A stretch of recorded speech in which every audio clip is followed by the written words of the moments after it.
नाजरीन, हज़रत यूसुफ रज़ी अल्लाह ताला अन्हो के किस्से को कुरान पाक की सूरह यूसुफ में कुछ यूँ बयान किया गया है और इस सूरह की पहली आयत में इस किस्से को सबसे खूबसूरत किस्सा करार दिया गया है। इस हवाले से मालूमात जानना हर मुसलमान के लिए बेइंतहा ज़रूरी है। नाजरीन, हज़रत यूसुफ अलैहिस्सलाम अल्लाह ताला के इम्तहानों में कामयाब रहे और सब्र करने वाले साबित हुए तो अल्लाह ताला ने इन्हें बादशाहत अता फरमाई। जब हज़रत यूसुफ अलैहिस्सलाम के सौतेले भाई अपने वालिद हज़रत सैयदना यकूब रज़ी अल्लाह ताला अन्हु के हुक्म पर दोबारा मिस्र पहुँचे और अपने सौतेले भाई बिन्यामीन की रहाई की दरख्वास्त की, तो इस मौका पर इन्होंने हज़रत यूसुफ अलैहिस्सलाम को उनके बाबा जान यानी हज़रत यकूब अलैहिस्सलाम का पैगाम पहुंचाया।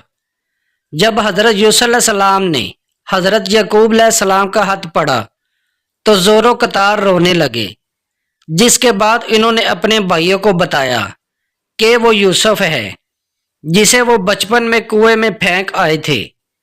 ये सुनकर उनके भाइयों ने उनसे माफ़ी मांगी। हज़रत यूसुफ अलैहिस्सलाम ने अपने भाइयों को माफ़ कर दिया और अपने भाइयों से कहा कि मेरा ये कुर्ता ले जाओ और अब्बा जान के चेहरे मुबारक पे डाल दो, जिससे उनकी बीनाई वापस आ जाएगी। तुम सब लोग सब घर वालों को लेकर मेरे पास मिस्र आ जाना। ये सब सुनकर हज़रत यूसुफ अलैहिस्सलाम का सबसे बड़ा भाई, जिसका नाम यहूदा था, कहने लगा ये कुर्ता मैं ले जाऊंगा, क्योंकि मैं हज़रत यूसुफ अलैहिस्सलाम का खून से रंगा कुर्ता ही बाबा के पास ले गया था, जिससे मेरे बाप को तकलीफ हुई थी। ये कुर्ता ले जाने पर मेरा बाप बहुत खुश होगा। वो ये कुर्ता लेकर खुशी खुशी मिस्र से किरान रवाना हुआ। हज़रत यूसुफ अलैहिस्सलाम ने अपने वालिद और ख़ानदान के तमाम लोगों को लाने के लिए 200 सवारियाँ भी भेजी। यहूदा जैसे ही हज़रत यूसुफ अलैहिस्सलाम का कुर्ता लेकर किरान रवाना हुआ तो उधर हज़रत यकूब अलैहिस्सलाम को अपने लहते जिगर यानी हज़रत यूसुफ अलैहिस्सलाम की खुशबू मुबारक महसूस हुई, तो उन्होंने अपने पोतों से कहा। इस बात का जिक्र किया कुरान करीम फुरकान हमीद में अल्लाह ताला ने यूँ बयान किया, सैयदना हज़रत यकूब अलैहिस्सलाम ये कहने लगे कि अगर तुम ये ना कहो कि बुढ़ा सटिया गया है, मुझे तो यूसुफ की खुशबू आ रही है।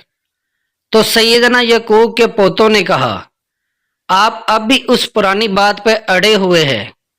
कहा उनकी खुशबू।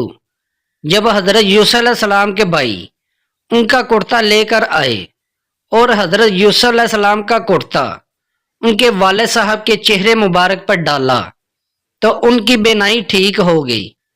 जिसके बाद सैयदना यकूब रज़ी अल्लाह ताला अन्हु ने कहा, मैंने तुमसे कहा था ना कि अल्लाह ताला के बारे में जितना मैं जानता हूँ उतना तुम नहीं जानते। फिर हज़रत यकूब रज़ी अल्लाह ताला अन्हु ने तहज्जुद में अल्लाह ताला से अपने बेटों की माफ़ी की दुआ की और आपकी दुआ की वजह से तमाम बरादरान यूसुफ की माफ़ी होगी। और अल्लाह ताला ने उन्हें यह खुशखबरी सुनाई कि आपकी दुआ की वजह से आपके बेटों को माफ़ कर दिया गया है। फिर सैयदना यकूब अलैहिस्सलाम ने अपने लहते जिगर हज़रत यूसुफ अलैहिस्सलाम की तरफ जाने की तैयारियां शुरू कर दी। हज़रत यकूब अलैहिस्सलाम के ख़ानदान के 72 या 73 लोग थे जो मिस्र रवाना हुए। जब हज़रत यकूब अलैहिस्सलाम का काफ़िला मिस्र के करीब पहुंचा तो हज़रत यूसुफ अलैहिस्सलाम एक अजीमो शान जलूस के साथ आपके इस्तकबाल के लिए आए। इस जलूस के दोनों अतराफ मिस्र की आवाम बाअदब खड़ी थी। सैयदना यकूब रज़ी अल्लाह ताला अन्हु ने अपने बड़े बेटे यहूदा से पूछा, कहिए फिरौन मिस्र का लश्कर तो नहीं? जिस पर यहूदा ने कहा, नहीं, ये आपके जिगर हज़रत यूसुफ रज़ी अल्लाह ताला अन्हु का लश्कर है जो हमारे इस्तकबाल के लिए आया है। नाजरीन, हज़रत यकूब अलैहिस्सलाम इस बात पर हैरान हुए तो अल्लाह ताला की तरफ से हज़रत जिब्रील अमीन तशरीफ़ लाए اور آپ نے سیدنا یعقوب رضی اللہ تعالیٰ عنہ سے فرمایا سر اٹھا کر دیکھیے آسمان کے فرشتے بھی آپ کی خوشی میں شریک ہونے آئے ہیں، ان میں وہ فرشتے بھی شامل ہیں جو آپ کے غم میں آپ کے ساتھ روتے رہے۔ اس کے بعد سیدنا یعقوب علیہ السلام اپنے فرزند حضرت یوسف علیہ السلام سے ملے۔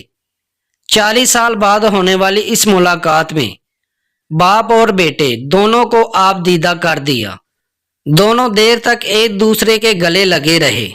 اس کے بعد حضرت یوسف علیہ السلام اپنے خاندان کو لے کر اپنے دربار میں پہنچے اور سیدنا یعقوب علیہ السلام کو سہارا دے کر اپنے تخت شاہی پر بٹھایا اور ان کے ارد گرد آپ کے 11 بھائی اور آپ کی سوتیلی ماں بھی بیٹھ گئی، اور اس کے بعد آداب شاہی میں تمام لوگوں نے حضرت یوسف علیہ السلام کو سجدہ بھی کیا۔ تفسیر یوسف میں لکھا ہے کہ یہ سجدہ تعظیمی تھا جو اس وقت جائز تھا۔ اس کے بعد سیدنا یوسف علیہ السلام نے اپنے والد صاحب سے کہا ابا جان، یہ پہلے خواب کی تعبیر ہے، بے شک اس کو میرے رب نے سچا کیا اور بے شک مجھ پر احسان کیا اور مجھ کو قید سے نکالا اور آپ سب کو گاؤں سے لے کر آیا۔ اس کے بعد شیطان نے میرے اور میرے بھائیوں کے درمیان ناچاکی پیدا کر دی۔ بے شک میرا رب جس کام کو چاہے آسان کر دے، بے شک وہی علم اور حکمت والا ہے۔ یعنی میرے بھائی 11 ستارے، میرا باپ سورج اور میری ماں چاند۔ اس کے بعد بادشاہ مصر حضرت یوسف علیہ السلام پر ایمان لے آیا اور اس نے ساری بادشاہت حضرت یوسف علیہ السلام کے حوالے کر دی، اور اس طرح بنی اسرائیل کو مصر میں حکومت مل گئی اور یہاں آباد ہو گئے۔ سیدنا یعقوب علیہ السلام نے اپنی باقی ساری زندگی حضرت یوسف علیہ السلام کے ساتھ خوش و حرم گزاری۔ حضرت یعقوب علیہ السلام تقریباً 24 سال تک مصر میں رہے اور پھر ان کی وفات ہو گئی، جس کے بعد حضرت یوسف علیہ السلام نے ان کی وصیت کے مطابق ان کو فلسطین میں دفن کیا۔ ناظرین، حضرت یوسف علیہ السلام نے 120 سال کی عمر پائی۔ حضرت یوسف علیہ السلام کے وصال کے بعد ان کے چاہنے والوں میں اختلاف پیدا ہو گیا کہ ان کو کہاں دفن کیا جائے۔ مصر کی عوام کا یہ عالم تھا کہ ہر کوئی چاہتا تھا کہ حضرت یوسف علیہ السلام کو ان کے محلے میں دفن کیا جائے۔ آخرکار کافی اختلافات کے باوجود مصر کی عوام اس بات پر راضی ہوئے کہ آپ کو دریائے نیل میں دفن کر دیا جائے تاکہ دریا کا پانی آپ کی قبر مبارک کو چھو کر گزرے اور تمام مصر والے اس سے برکت حاصل کر سکے۔ اس لیے آپ کے جسم میں ایتھر مبارک کو سنگ مرمر کے صندوق میں بند کر کے دریائے نیل میں دفن کر دیا گیا۔ تقریباً 400 سال بعد بنی اسرائیل کو حضرت موسیٰ علیہ السلام کی قیادت میں حکم دیا گیا تو سیدنا موسیٰ علیہ السلام حضرت یوسف علیہ السلام کا تابوت نکال کر اپنے ساتھ لے جانے کا حکم ہوا، جس کو نکال کر حضرت موسیٰ علیہ السلام اپنے ساتھ فلسطین لے گئے۔ حضرت یوسف علیہ السلام کے تابوت کو آپ کے آباء و اجداد حضرت سیدنا یوسف علیہ السلام کے ساتھ دفن کر دیا گیا۔